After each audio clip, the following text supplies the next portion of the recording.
They're toying with them. Bernardo Silva.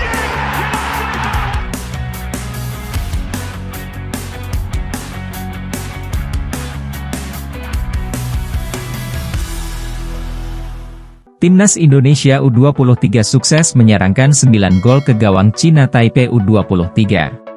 Pada babak pertama laga penyisihan grup K kualifikasi Piala Asia U23 2024. Sabtu, 9 September 2023, malam.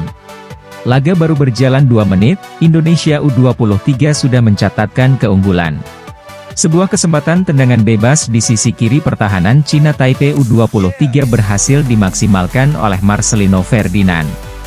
Bola mendatar hasil sepakan gelandang berusia 19 tahun itu meluncur ke sisi kiri gawang Cina Taipei U23. Hanya berselang 3 menit, Garuda Muda mampu menggandakan keunggulan.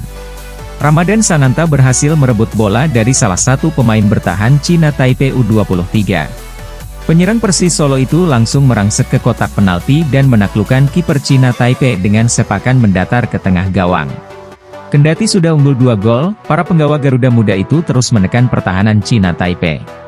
Tim besutan Shin Taeyong itu terlihat lebih unggul dalam kemampuan teknik dan terus mengendalikan permainan. Pun dengan berbagai variasi serangan yang ditunjukkan runner-up Piala AFF U23 2023 tersebut. Hanya berselang 3 menit, Garuda Muda mampu menggandakan keunggulan. Ramadan Sananta berhasil merebut bola dari salah satu pemain bertahan Cina Taipei U23. Penyerang Persis Solo itu langsung merangsek ke kotak penalti dan menaklukkan kiper Cina Taipei dengan sepakan mendatar ke tengah gawang. Di sisi lain, Cina Taipei U23 kesulitan untuk bisa mengembangkan permainan dan membangun serangan. Bahkan, Cina Taipei tercatat tidak mampu mencatatkan satupun tembakan hingga pertengahan babak pertama. Gawang Cina Taipei U23 malah kembali kebobolan pada menit ke-19. Kali ini via torehan Rafael Struijk. Pada menit ke-29, Witan Sulaiman ikut menyumbang gol buat Garuda Muda di laga ini.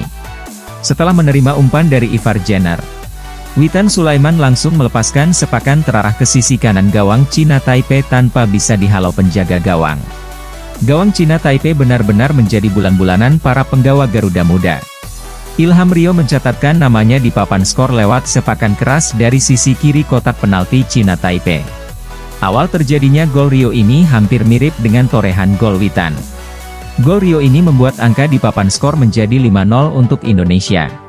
Kembali dari kamar ganti, Timnas Indonesia tidak menurunkan intensitas serangan. Indonesia terus menggempur pertahanan Cina Taipei. Elkan Bagot menambah keunggulan Indonesia pada menit ke-56.